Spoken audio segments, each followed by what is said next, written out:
The Souls of Saturn. Today is a beautiful Thursday. The new moon in Pisces just happened, so I'm feeling fresh and awakened and one with the water.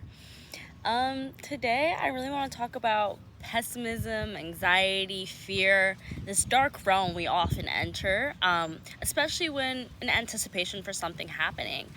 I mostly want to use this example that happened to me at the airport, and I'm going to put the clip in a little bit later in the video.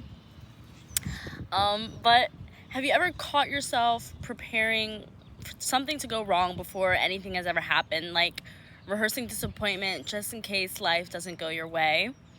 I used to think this was being realistic, but I realized it was actually keeping me stuck in fear.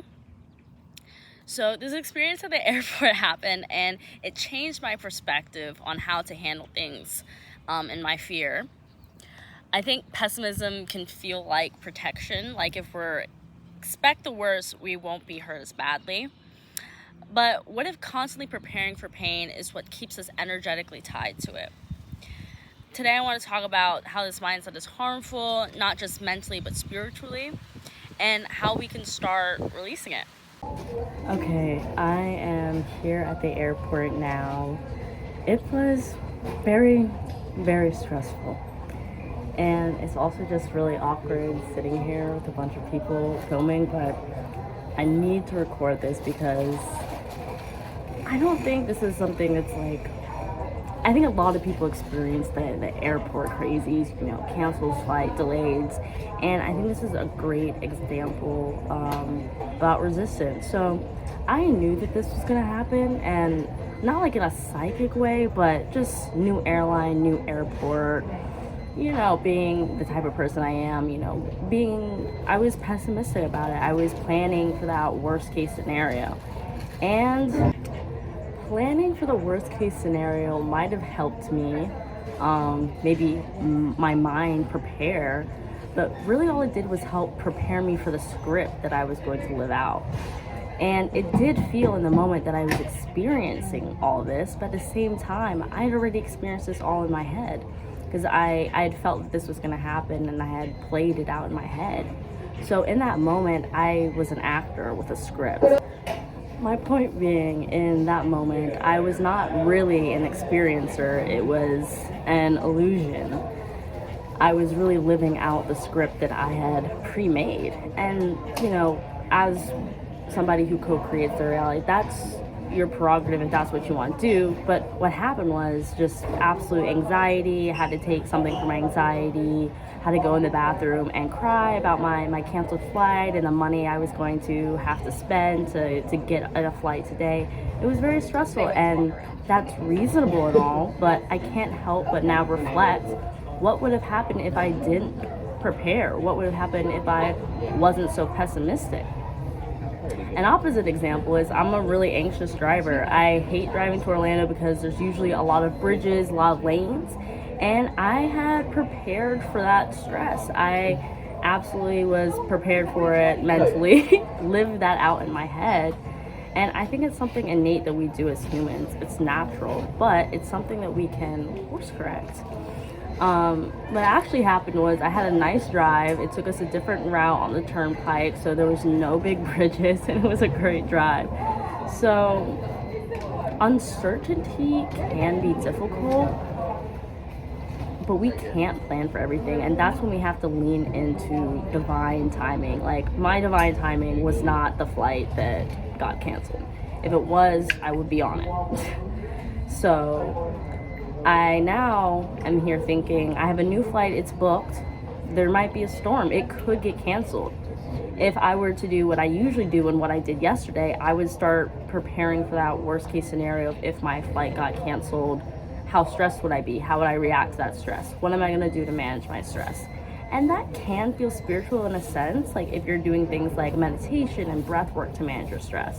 But planning it out so specifically, you're planning and manifesting those events. It doesn't mean that you're in control. You're not asserting control over those events, but you're telling the universe you're okay. You've accepted that this is going to happen to you. You're prepared for it. Why couldn't it happen?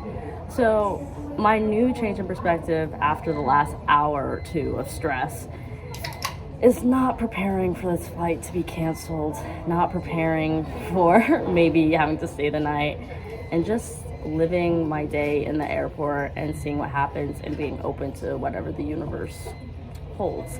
And I think that that's something everyone should do if they have a canceled flight or, some stressful event in your life. You don't have to plan every single thing. You don't have to be pessimistic to prepare, because what's going to happen is going to happen. And your reactions, you can't. Well, I predicted my reactions to the T, but it wasn't helpful. It didn't make the stress and the anxiety feel any better. So all it did was mean I was pessimistic and prepared about my anxiety beforehand. And I could have used that time to be optimistic and living my life. Anyways, that was my little tidbit from the airport.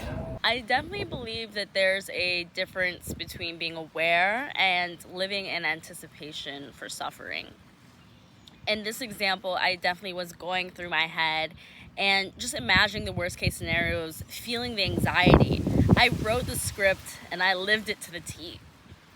But later on, there was a second incident at the airport the next week when I was going back.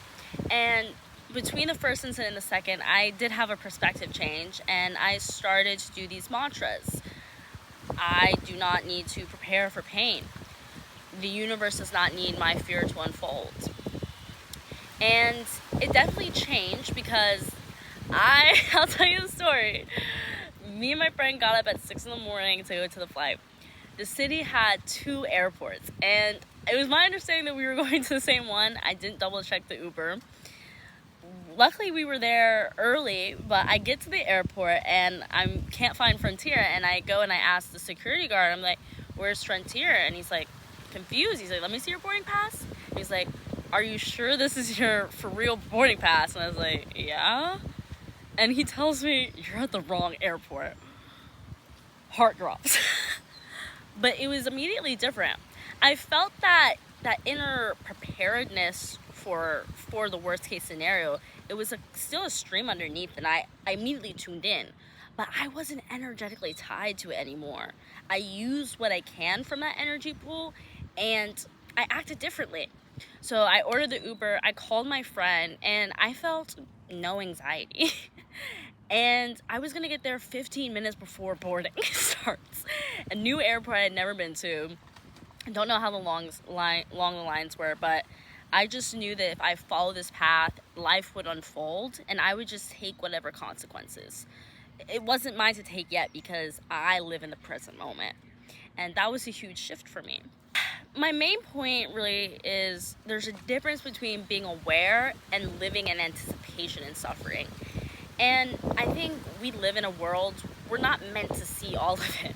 But with the news and media, we're constantly bombarded with worst case scenarios. Our plane could come down, a bomb could hit us, a school shooting. I know that part of me lives in fear, but we don't have to fully embody it. I think a lot of us have been taught or have taught ourselves to live that way. I know I thought that preparing for that worst case scenario would ease my anxiety when it happened. It would just be acceptance. But it was also resistance. Like I said with the car example, I expected the worst case scenario, I was anxious about it the whole time, and it wasn't until afterwards where I was proven wrong that I felt relief, but also regret, because I spent all that time anxious and it was unnecessary. We have to cut out unnecessary suffering in our lives. You do not have to be afraid. Your future does not need your fear to unfold. The worst case scenario, if it's in your lifetime, if it's in your path, will happen. But you can choose to react and change your perspective in that moment. But you can't constantly be assuming your perspective. You can't jump to the future. You have to be in the present moment to feel that groundedness, that sacred energy that's within you. I've been unlearning this idea that I need to brace myself for life. I know I've had certain experiences that have me in a fear state, and I'm definitely trying to change that. I'm trying to regulate my nervous system, calm my anxiety. I know doing breath work has truly helped me, and mantras have truly helped me. Here's some other ones. What's meant for me will arrive whether I worry or not. I deserve to meet my life from a place of trust, not fear. Peace isn't something I earn by expecting the worst. It's something I choose by releasing that habit. So those are just some other affirmations. Like, say those to yourselves when you catch yourself in that spiral. I know for me, that was kind of the hard part too, catching yourself before the spiral ended. You have to stop the spiral to continue on the spiral that is growth. You can't get off track. You don't need to tense up before anything even happens. You know, think about in car crashes, in elevator crashes. The people that survive are the people that relax their body and let the impact hit them. You break your bones when you brace too hard. When you soften and you roll into the grass, you survive that pain. So again, it's just all about your perspective and your mindset. You're allowed to trust what hasn't happened yet. You don't need fear to survive your future. Let life meet you where you are and not where your fear says you'll be. Those are kind of just my things to end on, like takeaways. You don't need to live in fear.